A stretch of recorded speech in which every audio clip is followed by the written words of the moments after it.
الحمدللہ رب العالمین، الصلاۃ والسلام علی سید الانبیاء والمرسلین، اما بعد فاعوذ باللہ من الشیطان الرجیم، بسم اللہ الرحمن الرحیم۔ السلام علیکم ناظرین، آپ سب کو خوش آمدید کرتی ہوں اپنے چینل آسان عملیات میں۔ امید ہے آپ سب لوگ ٹھیک ہوں گے، خیریت سے ہوں گے۔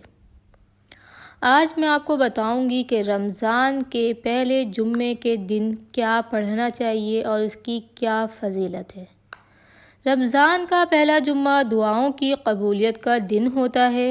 جو انسان رمضان کے پہلے جمعے کے دن روزہ رکھتا ہے اور افطاری پر 7 مرتبہ سورہ نصر پڑھ کر ہاتھوں کو اٹھا کر اللہ کے دربار میں اپنی دعا کو پیش کرتا ہے تو اللہ غیب سے فرشتے اس انسان کے لیے بھیجتا ہے اور اللہ سے اس کی دعا قبول کرواتے ہیں۔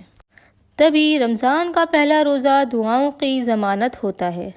امام حسین رضی اللہ تعالیٰ عنہ نے فرمایا، جب جب رمضان آئے روزہ رکھا کرو اور روزہ کھولنے سے پہلے حضرت محمد مصطفیٰ صلی اللہ علیہ وآلہ وسلم پر درود و سلام بھیجا کرو اور دعا کرا کرو، کیونکہ افطاری سے پہلے اللہ اپنے بندے کی تمام دعاؤں کو قبول کرتا ہے۔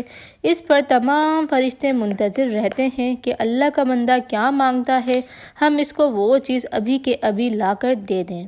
اے لوگو، اس رمضان کی قدر کرو، اس میں روزہ رکھنا، نماز پڑھنا، اللہ کو راضی کر کے اپنی دعائیں قبول کرواؤ۔